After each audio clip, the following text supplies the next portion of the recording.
I am your host, MISHUMA SABA, M.SABA, and this is our Cultural Variety Podcast. Stay tuned.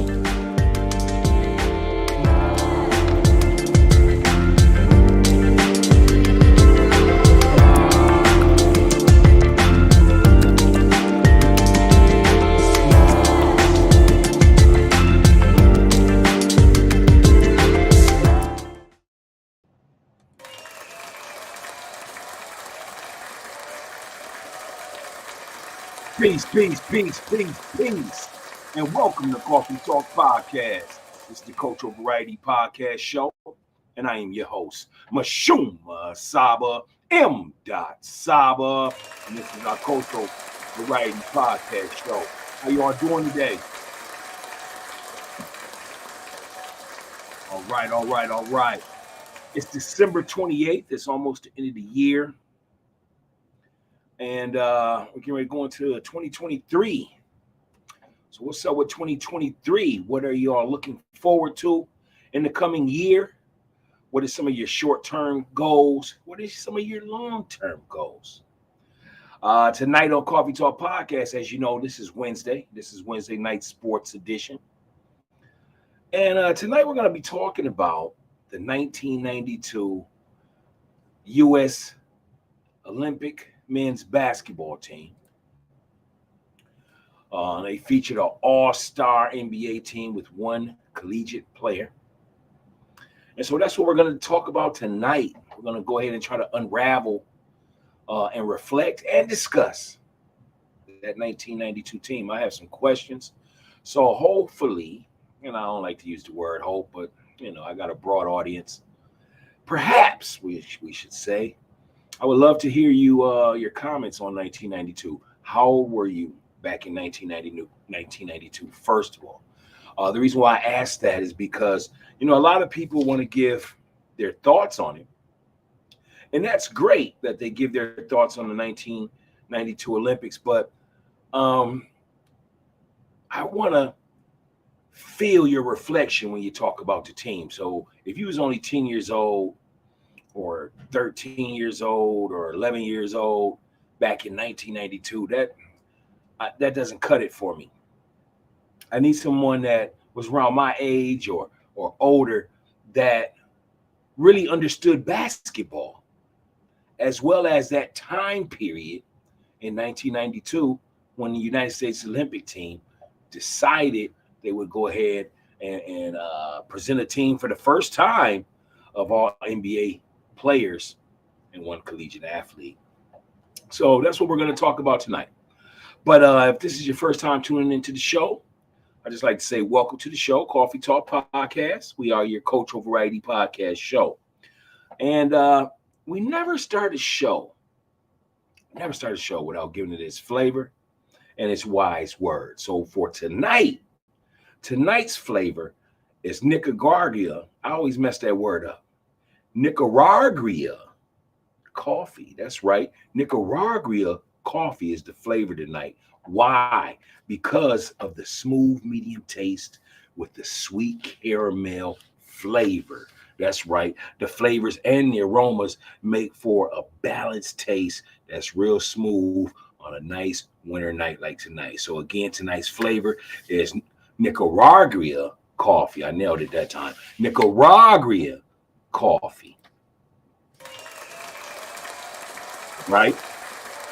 And today's wise words, because we never start the show without the wise words. The wise words is like put flavor or cream in your coffee, so we gotta have that. You know what I'm saying? Tonight's wise words is from a Bay Area rapper.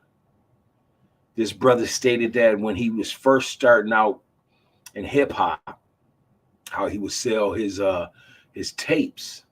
This was before CDs, y'all. He would sell tapes out the trunk of his car.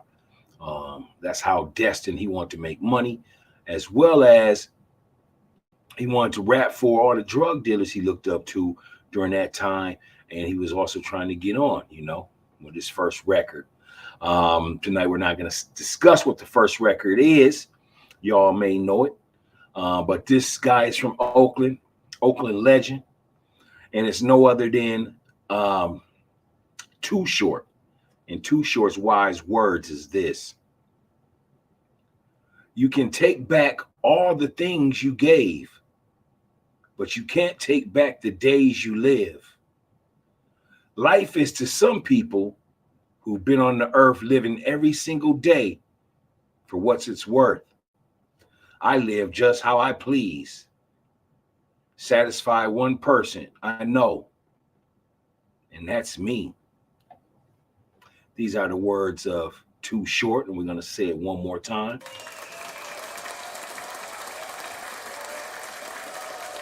Rapper Too Short is tonight's ancestor, who we give props to here at the Coffee Talk Podcast, because again, we always give props to our people here at the Cultural Variety Show.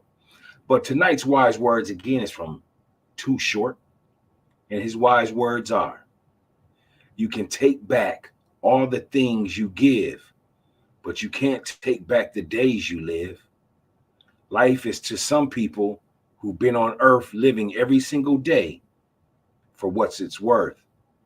I live just how I please, satisfy one person I know, and that is me. These are the words of Too Short.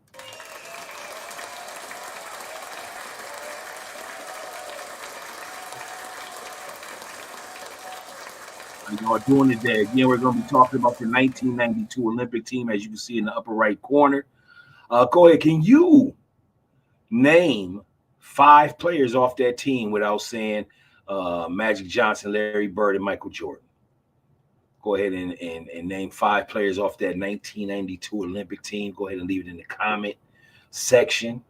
And while you're there, go ahead and hit the like button, share the video, as well as subscribe to Coffee Talk Podcast, a cultural variety podcast show.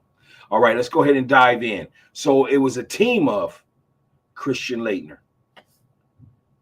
David Robinson, Patrick Ewing, Larry Bird, Scottie Pippen, Michael Jordan, Clyde Drexler, Karl Malone, John Stockton, Chris Mullin, Charles Barkley, Magic Johnson.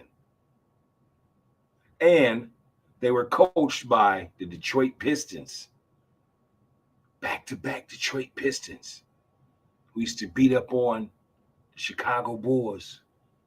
They're backed by head coach Chuck Daly.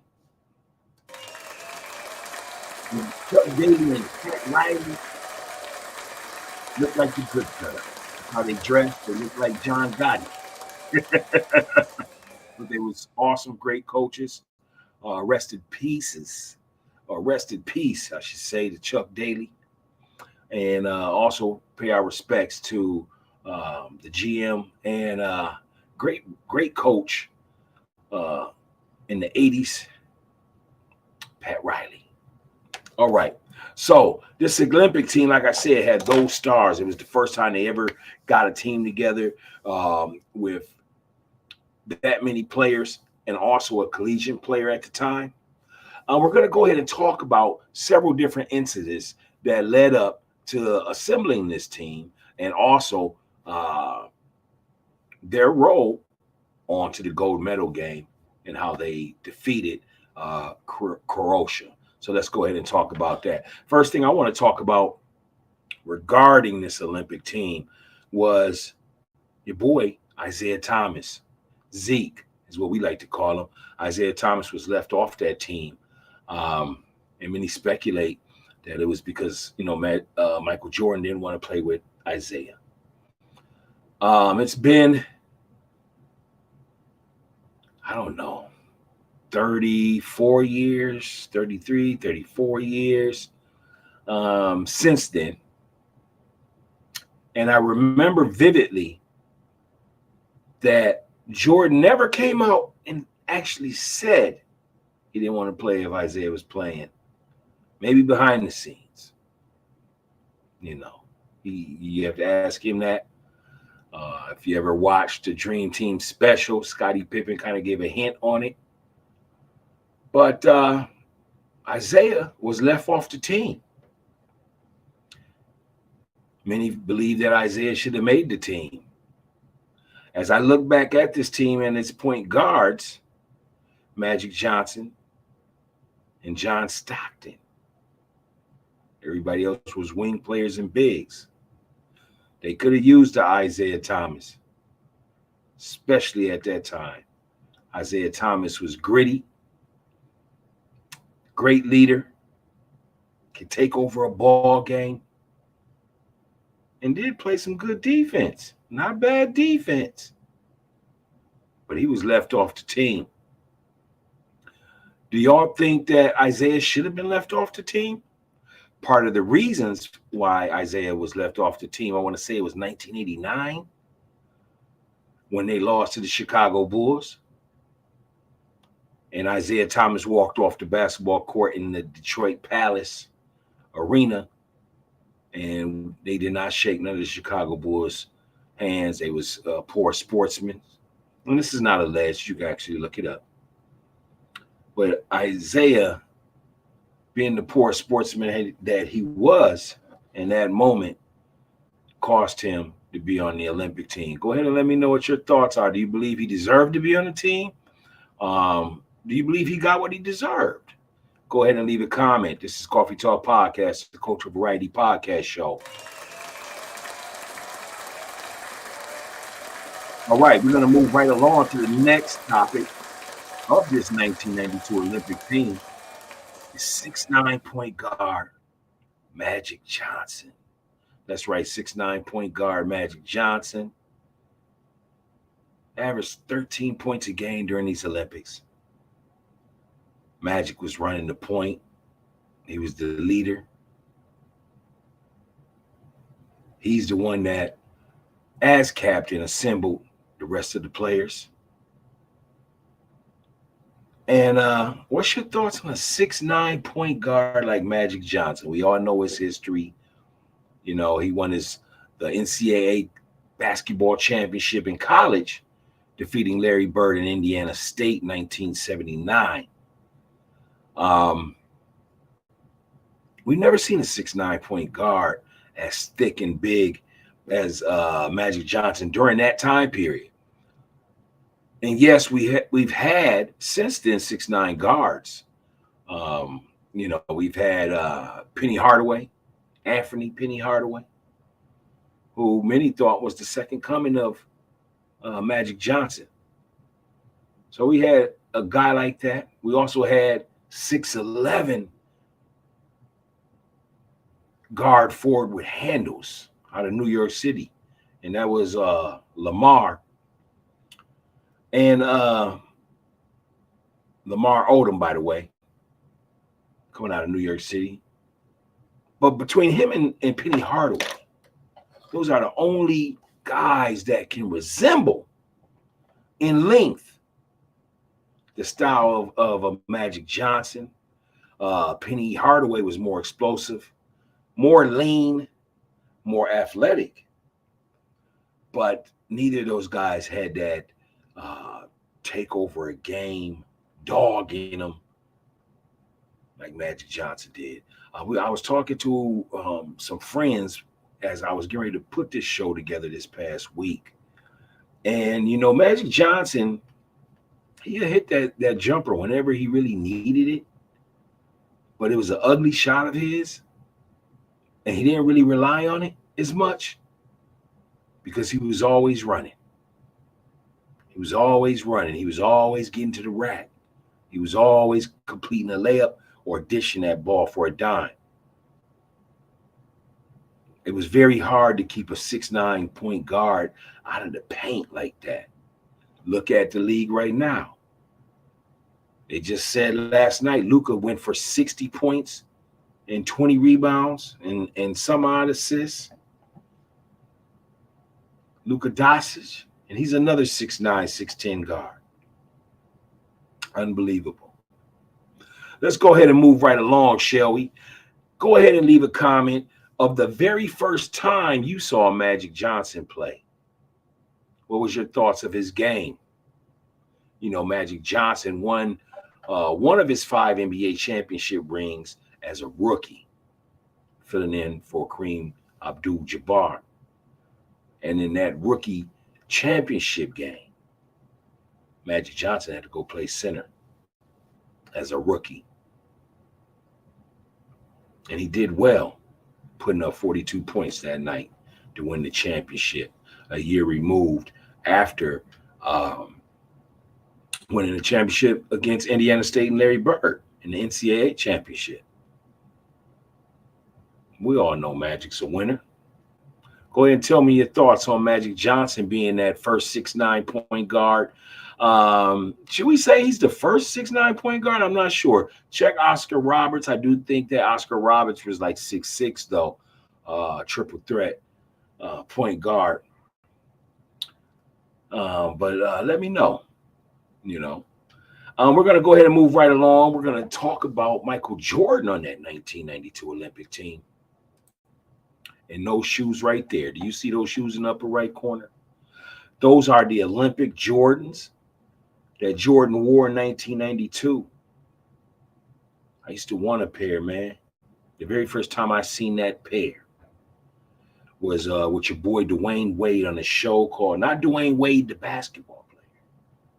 This guy's name was Dwayne Wayne. Dwayne Wayne.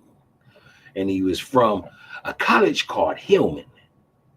And the show was called A Different World. It came on Thursdays after the Cosby Show.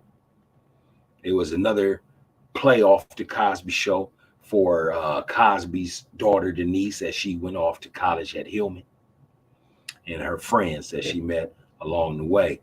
Dwayne Wayne always kept a pair of fresh, crispy Jordans on back then, man.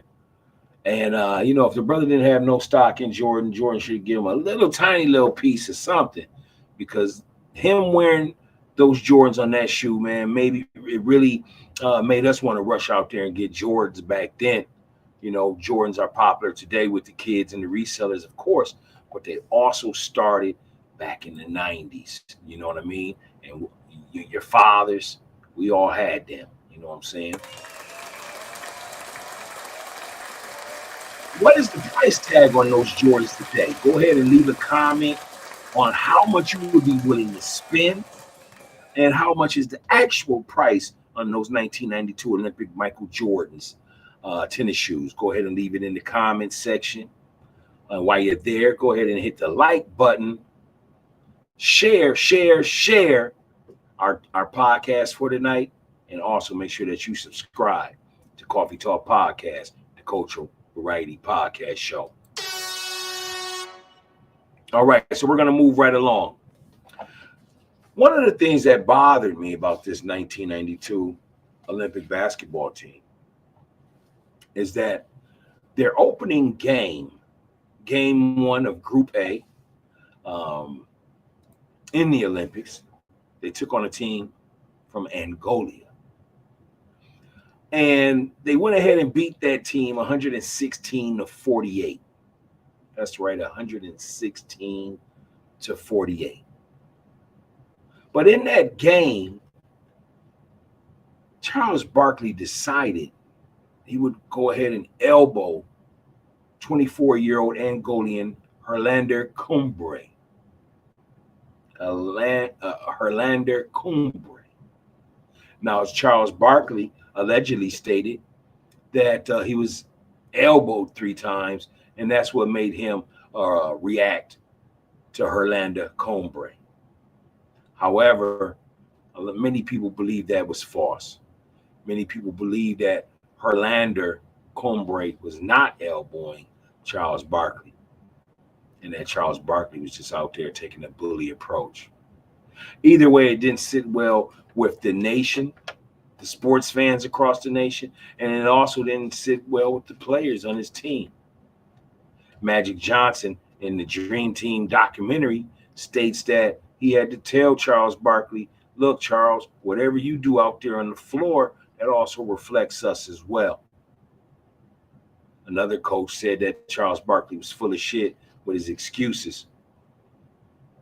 And even Herlander Cumbre on that documentary has stated that Charles Barkley purposely did it, you know. And when I watched the documentary, I felt bad for Herlander because Charles Barkley was really on some coonery shit. You know what I mean? He really was.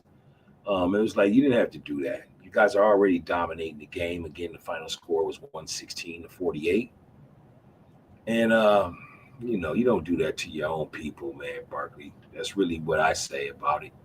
What do y'all think about it? Do you think that the elbow was well deserved? Have y'all checked that out? I tried to bring the video up tonight um, for that, but I couldn't get it on the system here. Let me just see if it's there because I did try to download it. Just give me one moment. I don't see it though. I don't see it. Yeah, I don't see it. But if you definitely go on YouTube or you can just Google it right from your computer or your cell phone, but put in Charles Barkley elbowing uh, the Angolian player if you don't want to spell out Herlander Combre, you know. But Orlando Combre went on to be economist um, and doing very well. So we just wanted to go ahead and talk about that. Go ahead and let me know what your thoughts are about Charles Barkley. Was he being the bad bully? Was he cooning for the country? It definitely looked like it. He didn't have to do that, man, like that. That man was not no threat to Charles Barkley at all. However, Charles Barkley stated that the guy did elbow him several times. There's no video of that ever taking place. We're going to go ahead and move right along now, and we're going to go straight into one of the most controversy selections on the 1992 Olympic team, and that was the selection of Duke Blue Devils forward Christian Laettner being selected as the 12th member of that team over the likes of Shaquille O'Neal. Shaquille O'Neal, who was the #1 overall selection out of LSU. Shaquille O'Neal at the time was averaging 21.6 points a game, 13.5 rebounds, and 4.6 blocks a game. As you and I know, he went on to become a Hall of Famer.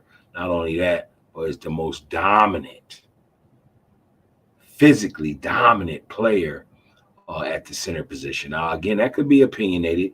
A lot of people will still say that Wilt was the most dominant. My favorite center was Hakeem the Dream Olajuwon. Olajuwon was not only just dominant, but he was very swift, very, very low post, high IQ. And to me, you know, I would pick him as my favorite center. But then again, you know, a lot of people will go with Kareem Abdul-Jabbar, who holds the record for the most points in the NBA history. Also, the man that made it illegal to dunk. Definitely check out Kareem Abdul-Jabbar, people, if you don't know his past at UCLA and how they were just winning every year. His championships at Milwaukee Bucks, and also his championships with the Lakers. So definitely check that out. But yeah, they went ahead and selected a collegiate player to run with all of these NBA players at the time. And again, you had David Robinson, Patrick Ewing, Larry Bird, Scottie Pippen, Michael Jordan, Clyde Drexler, Karl Malone, John Stockton, Chris Mullin, Charles Barkley, Magic Johnson. And they also selected Christian Laettner. You know, a lot of people didn't like that because Shaq had such a great year. But Laettner did as well. And Laettner also was coming from a winning program. Back then, Duke was always in the Final Four. They was always in the championship game. Sometimes they would win, sometimes they would lose. I know my team, UNLV, came in there and beat them up bad one year, and then they got my team back the following year. But, yeah, Laettner was selected as the 12th man to run with those great NBA players. During that time, Laettner was selected because in college he was averaging 21.5 points a game. Again, that's 21.5 points a game, 7.9 rebounds, for the Blue Devils. Again, Shaquille O'Neal at the time was the #1 overall selection out of LSU when he was averaging 21.6 points a game, 13.5 rebounds, and 4.6 blocks. Do you feel like Shaquille O'Neal deserved to be on that team? Would it have been too dominant with Shaquille O'Neal on that team? Also understand that Hakeem the Dream didn't play on that Dream team. He should have been another guy that should have been selected to run with those guys, but because he's not American-born citizen at the time, he couldn't play. And Shaq, many felt that everybody knew Shaq was going to go as the #1 overall pick. So some people didn't mind that that Duke Blue Devil Christian Laettner got selected. There's others that say, oh, they needed a boy on the team to make it look more amateur. You know what I'm saying? Because the Olympics was an amateur sport for years, but the Olympic men's teams were taking a lot of losses, and so that's when they decided to go ahead and form this team like Voltron, y'all. You know what I mean? So that's what they did there. Let's go ahead and talk about this team and how they went on a roll. They just steamrolled through the competition. So like I said, their very first game in Group A, that's their division in the Olympics, they played Angola, and they beat Angola 116-48. They then soon went into what they call the quarterfinals, and they played Puerto Rico. Puerto Rico! Oh! Puerto Rico! Oh! Hey, you gotta say that sometimes when you say Puerto Rico, right? Oh!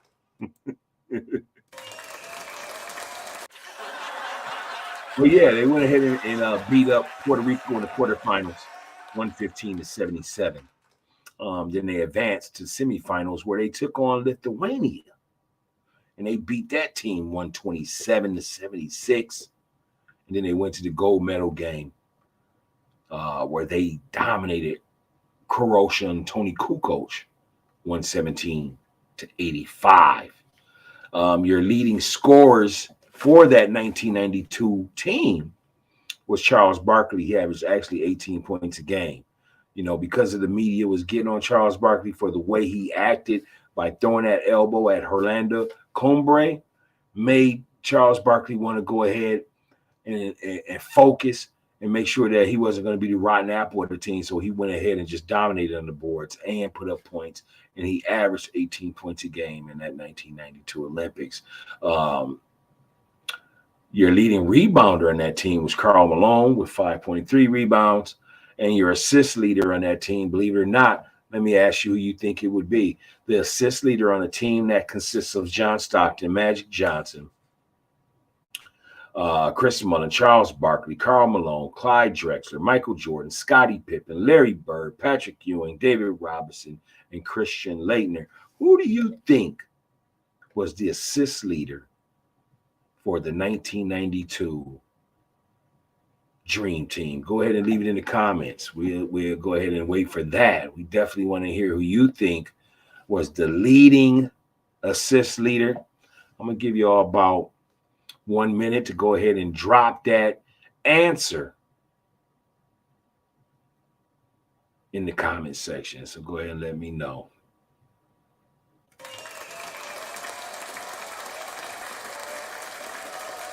I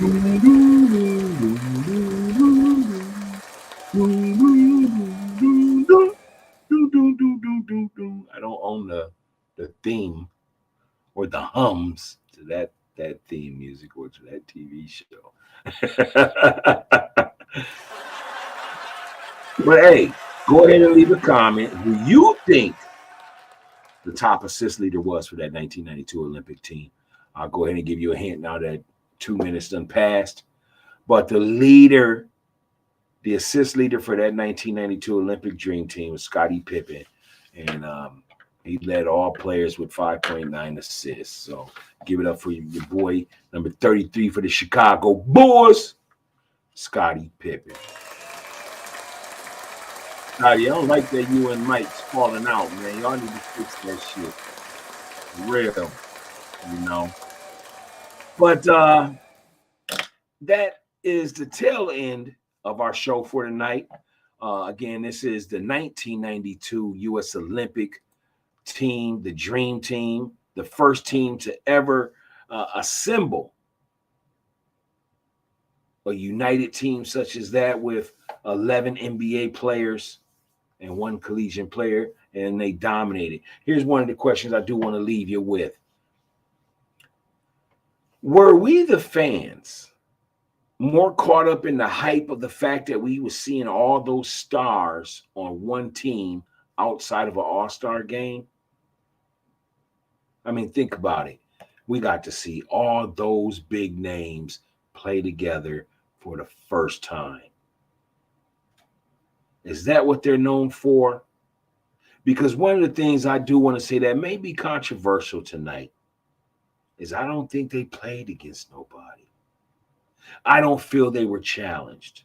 I feel, because I remember watching all the games, I remember that all of the opponents at the time was just in so much awe. You know, you would catch them just star glazing, you know what I'm saying? And so they didn't really play proper defense. And, you know, it was just good to see, again, all those stars together. You know, Larry Bird was nursing a back injury. He was at the tail end of his career, but he still was lethal as far as shooting. Still, to me, one of the greatest shooters of all time. I think he's better than Chef Curry. And one of the reasons why I think he's better than Chef Curry, is because Larry would hit those threes while people were in his face. You know, if you think about if you look back at all the film with Steph Curry, yeah, there's guys playing D, but they're not up on him. They're not really up on him. You know what I'm saying? Larry Bird used to get that shot off with people's hands all in his face. You know, and he was ambidextrous, so he could shoot with his left or right. One of the greatest shooters, if not the greatest shooter I've seen in my time here on this planet. Go ahead and let me know who you think is who's the better shooter of the two. And keep in mind that Steph Curry and him don't have a hand check rule.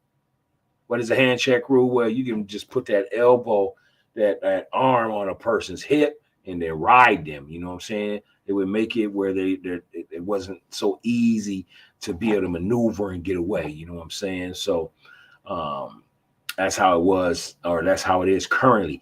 In their era, in 1992, you had the hand check rule. And Larry Bird, I've seen drop guys off for 40 and 50 and 60 points. You know what I'm saying? So go ahead and let me know who you think that is the number one shooter between Chef Curry, and Larry Bird, the living legend, number 33 out of Boston, Beantown. All right. So with that being said, I would like to say thank you for tuning in to Coffee Talk Podcast Sports Edition. We appreciate you dearly for stopping by like you do every Wednesday. You know what I'm saying? Ooh, and I got a big spider on my wall right now. I need to get it before he gets me. So until then, I'm going to go ahead and hit y'all with the universal peace sign. Continue to support, watch, and love Coffee Talk Podcast. And remember, anytime you want, you can come on in, pour yourself some coffee, some water, some wine, a smoothie, some beer, whatever you want. But come on in, kick your feet up, and enjoy yourself here at our humble home, Coffee Talk Podcast, the Cultural Variety Podcast Show. I'll see y'all later on this week. Peace and love.